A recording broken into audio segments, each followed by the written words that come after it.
The rain had finally stopped by the time we reached the grave, but the sky stayed that same shade of tired gray. The kind of gray that settles into your bones. I stood there, holding my daughter's hand, listening to the minister say words about a man I thought I knew. The crowd was small, just as he would have wanted, or so I told myself. Family. A few old neighbors. It felt empty, but there was one person I couldn't explain. She stood about 20 feet away, off to the side, under the bare branches of an old oak tree. She wasn't dressed for a funeral. Her coat was worn, a faded brown that had seen too many winters. Her hair was pulled back, simple. And in her hands, she held a small leather shoe, a toddler's shoe. It was worn down at the toe, the leather cracked with age. She wasn't crying. She wasn't looking at me or at my daughter. She was just staring at my husband's casket with this look on her face, a look I can only describe as possessive grief, like she had a right to be there that was deeper than anyone else's. A cold feeling crept up my spine that had nothing to do with the weather. I thought I knew everything about the man I married. We had been together for over 30 years, but that tiny, worn-out shoe was the first piece of a double life that was about to shatter my world forever. To understand the shock of that moment, you have to understand the life we built. Or the life I thought we built. His name was David. We met in the spring of 1992 at a little diner by the highway. I was a waitress. He was a salesman who always ordered the same thing, black coffee and a slice of apple pie. He had a gentle way about him, a quietness that I found comforting. My own family was loud, full of drama and shouting. David was a harbor. He was steady. We got married a year later, in a small ceremony at the courthouse. I wore a cream-colored dress, and he wore a suit that was a little too big for him. He looked at me like I was the only person in the world, and I believed him. We moved into a small house on Maple Street, a fixer-upper with a leaky roof and a big backyard. Over the years, we fixed it up. We painted the kitchen yellow, planted a rose bush by the front porch. It was our little corner of the world. Our daughter, Amelia, was born 2 years after that. David was a good father in his way. He worked long hours traveling for his job. He sold industrial parts and his territory covered 3 states. He was gone a lot, sometimes 4 days a week. I was the one who stayed home. I was the one who made the school lunches, went to the parent-teacher conferences, and sat up at night when Amelia had a fever. I told myself it was our arrangement. He worked hard so I could raise our daughter in a nice home. It was a partnership. It was what we agreed to. But looking back, I see the cracks. They were always there, I just chose to call them shadows. There were the business trips that seemed to stretch a little longer than they should have. There was the locked drawer in his study that he said was just for work papers. There were the phone calls he'd step outside to take, a low murmur in the driveway that would stop when I came near. When I'd ask, he'd just say it was a client. Just a difficult client, honey. Nothing for you to worry about. I never worried. That was my mistake. I trusted him so completely that I stopped looking. Our home started to feel different as the years went on. Not cold exactly, but thin. Like the walls were getting thinner, but the space between us was getting wider. We stopped having date nights. We stopped talking about our dreams. We talked about bills, about Amelia's grades, about what to have for dinner. The mortgage felt like a weight. There was never enough money for a vacation, for the new car we needed. David would say the sales were down, that the economy was bad. And I believed him. I was too busy holding our world together to notice that his world was somewhere else entirely. The years turned into decades. Amelia grew up and moved to the city. The house on Maple Street got quieter. I started working part-time at a bookstore just to have something to do and to help with the bills that always seemed a little higher than our income. David was still traveling, still working for the same company. He was getting older, grayer, slower, but he was still my David, my quiet, steady harbor, until the day he didn't come home. It was a heart attack, a massive one, they said. He was found in his car in a parking lot in a town I'd never heard of, 2 hours from where he was supposed to be. The police officer who called me was very kind. I remember the sound of my own voice saying, "No, there must be a mistake." But there was no mistake. He was gone, and my world as I knew it was over. The days that followed were a blur of arrangements. Picking out a casket, choosing hymns. My daughter, Amelia, flew in and she was my rock. She was strong, like her father was supposed to be. We planned a small service. I didn't have the energy for a big production. I just wanted to say goodbye to the man I loved. So you can imagine my state of mind when I saw that woman at the grave. I was numb. I was exhausted. I was swimming in a fog of grief. And then there she was, this stranger with a child's shoe, looking like she had more right to be there than I did. The service ended. People started to leave, their umbrellas folding, their voices hushed.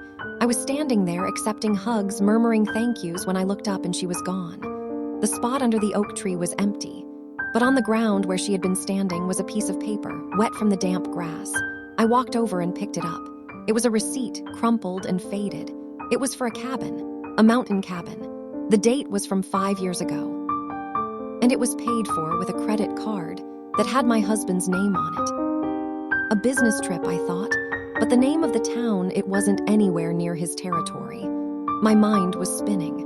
My daughter came up beside me and asked if I was okay. I shoved the receipt into my pocket. I wasn't ready to share it, not yet.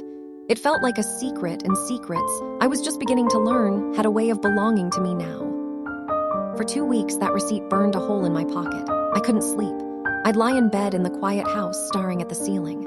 I'd hear the old floorboards creak and I'd think it was him getting up to go to the bathroom. But the bed was cold beside me.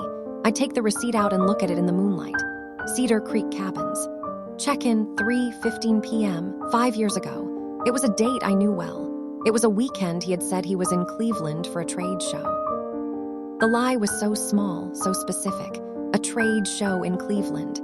I had even packed his bag for him, a good suit, comfortable shoes. He had kissed me goodbye on the forehead and said he'd bring me back one of those little chocolates from the hotel. And instead, he had gone to a mountain cabin. With whom? My mind went to the woman from the funeral. The one with the worn coat and the little shoe. I tried to let it go. I tried to tell myself it was none of my business now. He was gone. The secrets died with him. But they didn't. They were living in my head, growing roots. Every time I sat down to pay a bill, I'd wonder if the money was really as tight as he always said. Every time I walked past his study, I'd look at that locked drawer, which was now locked forever with me on the wrong side of it. Finally, the curiosity became unbearable. It was a quiet Tuesday afternoon. Amelia had gone back to the city. I was alone. I found the receipt, went to my laptop and typed in the name of the cabin. I found a website, a small, rustic place, and there was an address. A GPS location. It was 3 hours away in a part of the state I'd never been to, deep in the mountains. I didn't think. I just grabbed my keys, got in my old car, and started driving. It was a beautiful drive, but I didn't see any of it. I was on autopilot, my mind a storm of questions. Why a cabin? Who was he with? What did this have to do with the woman and the shoe? The roads got narrower, winding up into the hills. The trees were thick and green, closing in around me. It felt like I was driving into a different world, a world that existed right alongside my own, but that I had never been allowed to see. After 3 hours, I found it. A small, weathered cabin set back from the road. It was empty, the windows dark. There was a rusty for sale sign leaning against the mailbox. My heart sank. I had driven all this way for an empty, abandoned building. I parked the car and just sat there for a long time, listening to the silence. Then, I don't know what came over me, I got out and walked up to the porch. The steps creaked under my weight. I peered through a window, cupping my hands around my eyes to see inside.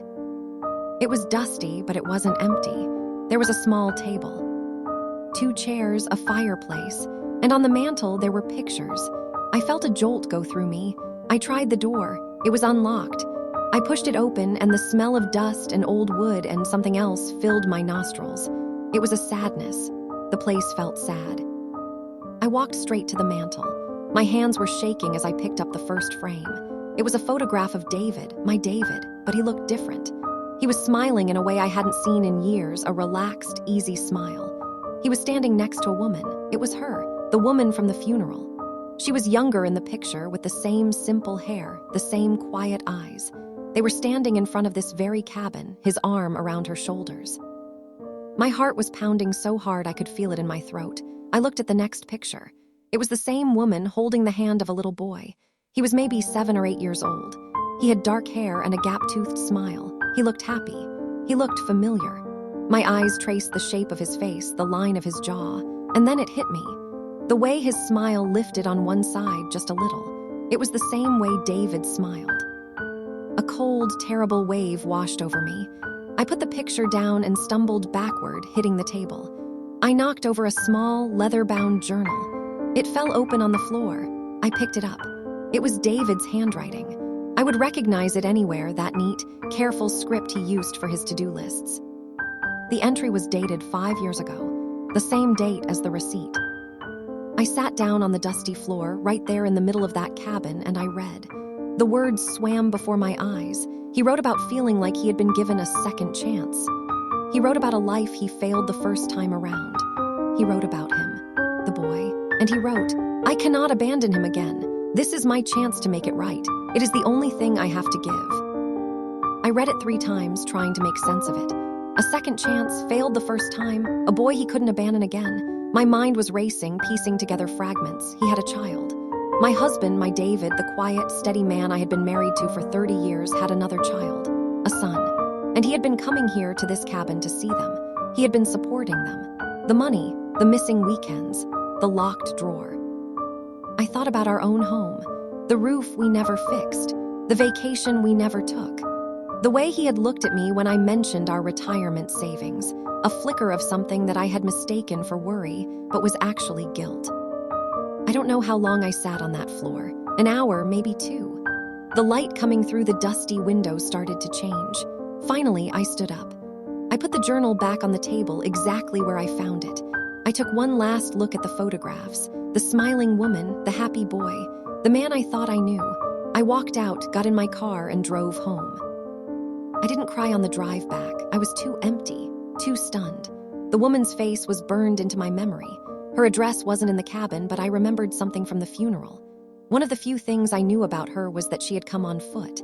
Someone had mentioned seeing her walk up from the main road, which meant she must live nearby. That night when I got home, I didn't sleep. I went onto the county property records website. It took me an hour, but I found it. A small property, just a few miles from the cemetery, listed under the name Elena Vance. She was real, and now I knew where she lived. I waited a week. I told myself it was out of respect, but really I was terrified. What do you say to the woman who was your husband's other life? What do you ask? How do you even begin? I rehearsed 1,000 conversations in my head.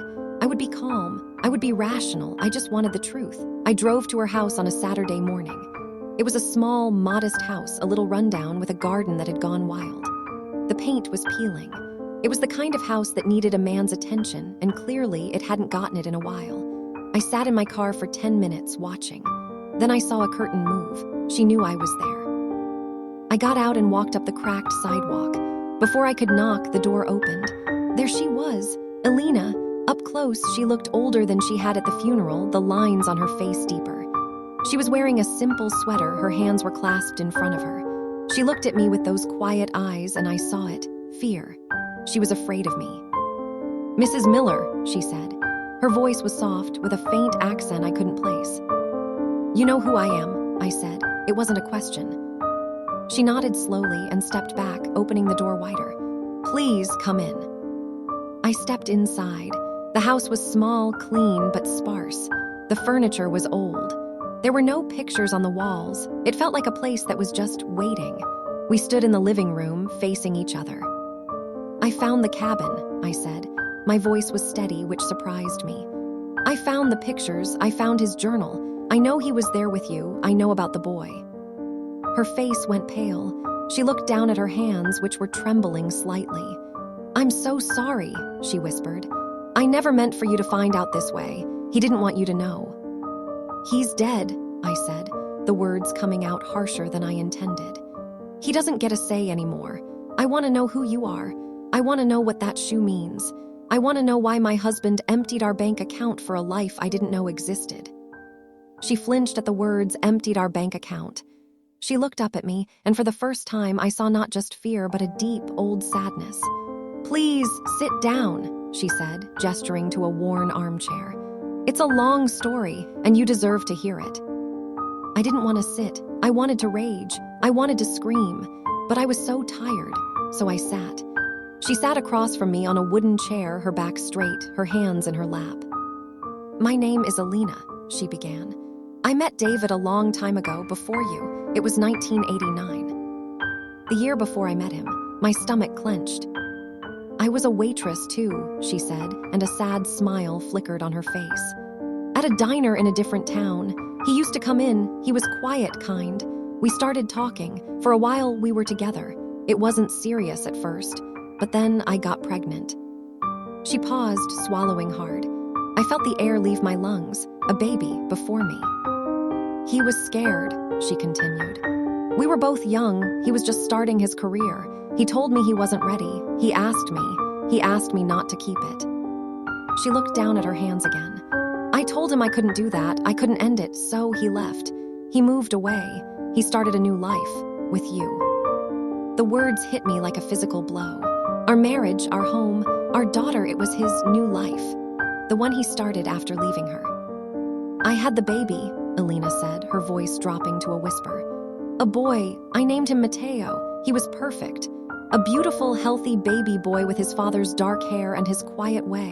I raised him alone. I never asked David for anything. He had made his choice. I accepted it. But he came back, I said, my voice cracking. He was at that cabin, he was with you. She nodded slowly. When Matteo was 5 years old, something terrible happened. She stood up, walked over to a small bookshelf, and picked up something that was resting on top of it.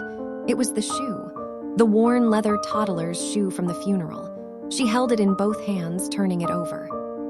Matteo loved to run, she said. He was fast, he would race the neighbor's dog. One afternoon, I was inside making dinner. He was playing in the front yard. I heard the screech of tires, and then silence. Tears were streaming down her face now.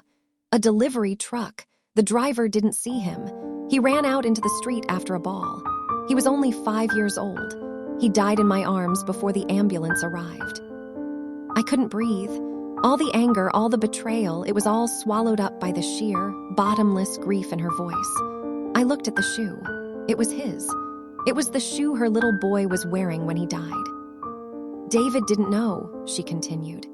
He had no idea he even had a son. I had never told him. I didn't want to complicate his new life. But after the funeral, I was broken. I had no one. My family was gone. I was alone. In my grief, I did something desperate. I called him. The number I had from years before, from his old apartment. She wiped her eyes with the back of her hand. He answered. When I told him he had a son and that his son was gone, the sound he made. I will never forget that sound. It was like an animal in pain. He drove straight to me. He didn't care about anything else. He just came.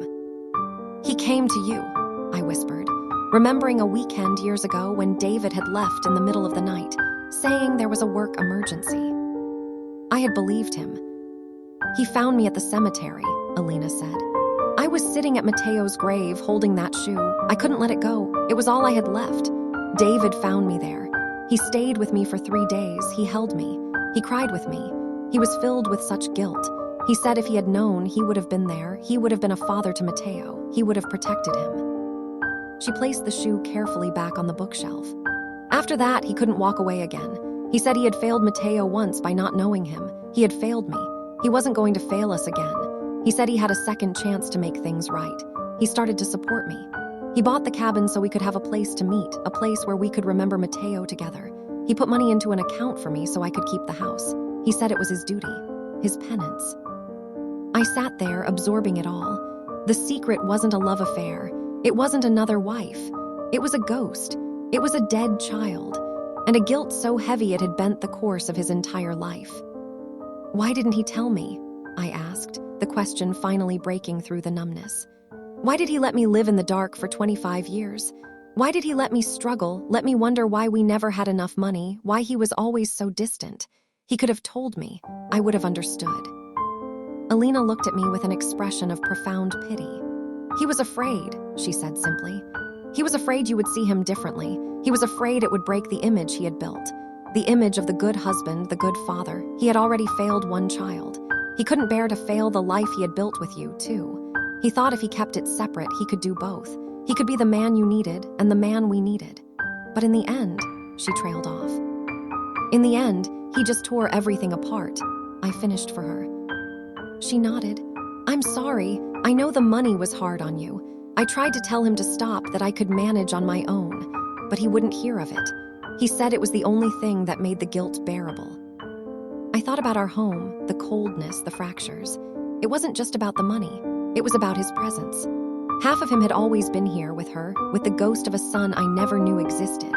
While I was making dinner for our daughter, he was holding that shoe. While I was balancing the checkbook, he was funneling money into a secret account. He wasn't just living a double life. He was living a life of grief that he never trusted me enough to share. That night, I went home and did something I should have done years ago. I opened his study door. It still smelled like him, a mix of old paper and his cologne. I took a hammer and broke the lock on his desk drawer. It came open with a crack. Inside, I found what I had always known was there, a secret. There were bank statements going back over 20 years. I sat down in his chair and spread them out on the desk. The numbers danced before my eyes. Month after month, there were transfers to an account I didn't recognize. Small amounts at first, a few $100s, but over the years they grew, sometimes $1,000, sometimes more. I added them up in my head, my hands shaking.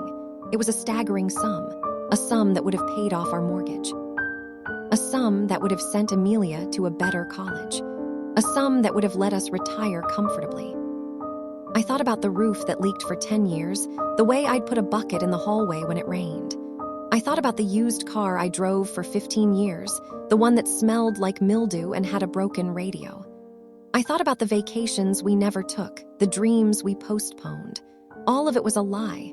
He hadn't been poor. He had been paying a debt to a past I never knew.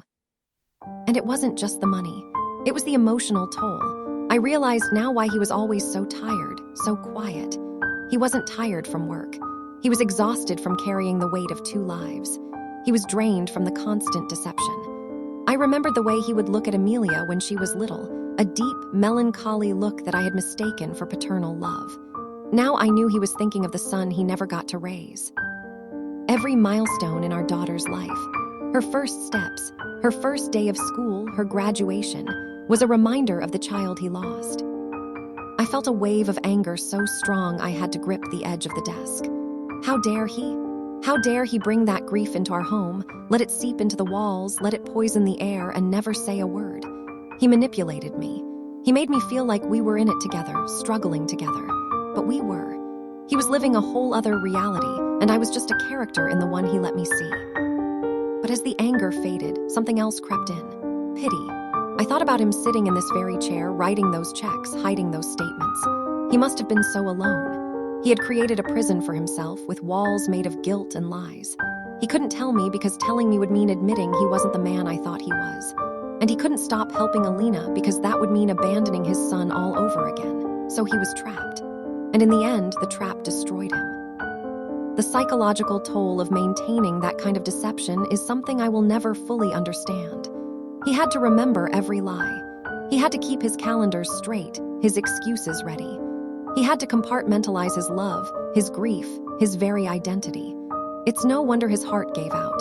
He was carrying the weight of 2 worlds on his shoulders. I spent the whole night in that study, going through every paper. By the time the sun came up, I was hollow. I had the truth, and the truth was a cold, hard thing. It didn't bring me peace. It didn't bring him back. It just left me sitting in the wreckage of a marriage I had believed in for 30 years. A few days later, I went back to see Alina. I didn't call first. I just went. This time, I wasn't looking for a confrontation. I was looking for, I don't know what I was looking for. An ending, maybe. A way to understand. She was in her garden, pulling weeds. She looked up when I got out of the car, and for a moment, I saw the same fear in her eyes. But it faded when she saw my face. I wasn't there to fight. "Can I help?" I asked, gesturing to the overgrown flower bed. She looked surprised. Then she nodded slowly. She handed me a pair of gardening gloves, and we worked side by side in silence for a while. The sun was warm. The soil was dark and rich. It felt good to do something physical, to focus on pulling weeds instead of the chaos in my head. After a while, she spoke. "I used to garden with Matteo," she said. "He loved to dig in the dirt. He would get it all over his clothes, and I would get so mad. Now I would give anything to have those muddy clothes to wash." I sat back on my heels and looked at her. "Tell me about him," I said. "Tell me about your son." And she did. She told me about the boy my husband never got to know. She told me about his laugh, which was loud and contagious. She told me about how he was scared of the dark but loved thunderstorms. She told me about the drawings he used to make of houses with big suns in the corner. She told me about the way he would run so fast, like the wind was carrying him. As she talked, a strange thing happened. The anger inside me began to soften. I saw not an interloper, not a thief who had stolen my husband's love and money, but a mother who had lost her only child. A woman who had been left alone to carry a grief so heavy it had bent her life out of shape. And my husband, in his flawed, secretive way, had tried to help her carry it. He had failed at being a father to her son, and he had spent the rest of his life trying to make up for it. "He loved you," Alina said, interrupting my thoughts. "David, he loved you very much. He talked about you all the time. He was so proud of Amelia. He showed me pictures of her graduation. He said she got her brains from you." I felt a lump form in my throat. "He never told me about you." "He was protecting you," she said gently. "And he was protecting himself. He was ashamed.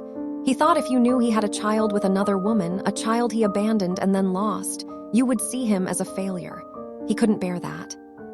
"But he was a failure," I said, the words tasting bitter. "He failed me. He failed us. He was so busy trying to fix the past that he destroyed our present." Alina was quiet for a long moment. Then she said, "Yes, he did. He was a man who made terrible choices. But he was also a man who was trying to love. He just didn't know how to do it in the light. He only knew how to do it in the shadows." We worked until the sun started to go down. By the time I left, the flower bed was clean. I looked at her, standing on her porch, and I saw a reflection of myself. 2 women. Bound together by the same man's love and the same man's lies. 2 women who had been left behind to pick up the pieces. I drove home with the windows down, letting the cool evening air fill the car. The question that had been plaguing me since the funeral finally settled in my mind. Who was the man I married? Was he the quiet, steady husband who came home every night? Or was he the guilt-ridden father who spent his weekends in a mountain cabin, mourning a son? I realized with a clarity that was both painful and freeing that he was both. The man I loved was a complicated stranger. He was capable of deep love and deep deception. He built a life with me, and he built a memorial with her. He was not a villain, and he was not a saint. He was just a man, fractured by grief, trying to hold 2 broken pieces of his heart together. The weeks that followed were the hardest of my life. I had to tell Amelia. That was a conversation I dreaded more than anything. I sat her down in the yellow kitchen, the same kitchen where she had learned to walk, and I told her everything. The cabin, Alina, Matteo, the secret bank accounts, the double life. She listened in silence, her face pale, her hands gripping her coffee cup. When I finished, she didn't say anything for a long time. Then she looked at me, and her eyes were filled with tears. "He had another child," she whispered. "A brother. I had a brother." "A half-brother," I said. "He died before you were born." She shook her head slowly, a tear sliding down her cheek. "All those years," she said. "All those weekends he was gone. All those times he seemed so sad. He was thinking about him. He was thinking about a son he never got to know." She was quiet again, processing. Then she asked, "What was his name?" "Matteo," I said. She repeated it softly, as if tasting the name. "Matteo." She looked out the window at the backyard, the rose bush I had planted years ago. "I always felt like there was a shadow in this house, a sadness that didn't belong to us. I thought it was just him, just the way he was, but it was grief. He was carrying grief for a child he couldn't save." My daughter, in her wisdom, found a way to honor the truth. She asked if she could meet Alina. I was hesitant, but I agreed. The next weekend, we drove to Alina's house together. Amelia brought flowers from our garden, roses from the bush her father had helped me plant. The meeting was awkward at first. 2 women, a generation apart, connected by a secret. But Alina, despite her own grief, was gracious. She made tea. She showed Amelia the few pictures she had of Matteo. The little boy with the gap-toothed smile, the one who looked so much like his father. Amelia looked at the pictures for a long time, tracing his face with her finger. "He looks like Daddy," she said, her voice breaking. "He looks like the pictures of Daddy when he was a boy." Alina nodded, tears in her eyes. "He did. He had his gentle way, he would have loved you. He always wanted a sister. The three of us sat in Alina's small living room, sipping tea, looking at photographs of a life that might have been. It was surreal and it was sad, but it was also, in a strange way, healing. We were no longer strangers. We were connected by the man we had both loved and the secrets he had kept. It was Amelia who suggested we plant a cherry tree in the backyard of our house on Maple Street. For Mateo, she said. So he has a place here too, so we can remember. I agreed. The following weekend, we bought a small cherry sapling. Alina came to help. The three of us dug a hole in the backyard, right where the sun hit best. We planted it together, our hands in the soil, working in silence. When we were done, Amelia tied a small, worn leather shoe to one of its branches. It was a replica she had found online, a tribute to the one Alina still kept. We stood there, looking at the small tree, the small shoe swaying gently in the breeze. And for the first time since the funeral, I felt a sense of peace. Not forgiveness, exactly. I wasn't sure I would ever fully forgive David for the lies, but I had found something more important than forgiveness. I had found understanding. I understood that love and grief are messy, tangled things. I understood that people are not simple. They are made of light and shadow, of good intentions and terrible mistakes. It's been a year now since the funeral. The cherry tree has grown. It's still small, but it's strong. In the spring, it will bloom, and I will think of a little boy who ran too fast and a man who carried a secret for too long. I still live in the house on Maple Street. It's quiet, but it's not the same quiet as before. It's a different kind of quiet, a peaceful quiet. I've started going to a grief group. I talk about David, the good parts and the bad parts. I talk about the betrayal and the confusion. I talk about the woman I met at his funeral and the child's shoe she held. It helps, saying the words out loud. Alina and I still see each other. We have coffee sometimes. We don't talk about David much anymore. We talk about the garden, about the weather, about our lives. She started volunteering at a local school, helping children learn to read. She says it makes her feel close to Mateo, who loved books. I'm happy for her. We have found a way to be in each other's lives, not as rivals, but as two women who survived the same storm. The lesson I have learned, the one I carry with me every day, is that we never truly know the people we love. We know the parts they choose to show us. We know the version of themselves they create for us. But beneath that, there are always depths we cannot see, pains they cannot share, secrets they carry to their graves. It's a hard truth. It's a truth that can shatter you if you let it. But it can also set you free. It set me free from the illusion of a perfect marriage. It set me free from the anger of a betrayal. It showed me that love is not about knowing everything. It is about choosing to see the whole person, the light and the dark, and finding a way to move forward anyway. David was a good man who made terrible choices. He was a loving husband who was also a liar. He was a devoted father to our daughter, and a grieving father to a son he never got to hold. He was all of these things. And in the end, I choose to remember him not for the secrets he kept, but for the love he tried so hard to give, even if he gave it in the wrong way. The woman with the child's shoe gave me the greatest gift anyone has ever given me. She gave me the truth.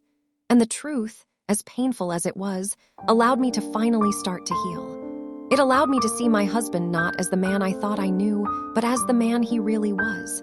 And in seeing that, I was able to let him go. I still have the receipt from the mountain cabin. I keep it in my jewelry box, next to my wedding ring. It's a reminder of a journey I had to take, a secret I had to uncover. It's a reminder that the people we love are not always who we think they are. And it's a reminder that the truth, no matter how painful, will always set you free. Now, when I look at the cherry tree in my backyard, I don't see a lie. I see a little boy who deserved to be remembered. I see a woman who lost everything and found a way to keep going. I see a daughter who had the grace to embrace a brother she never knew. And I see a man, flawed and human, who made mistakes, but who loved as fiercely as he could with the broken pieces of his heart. And that, I think, is enough.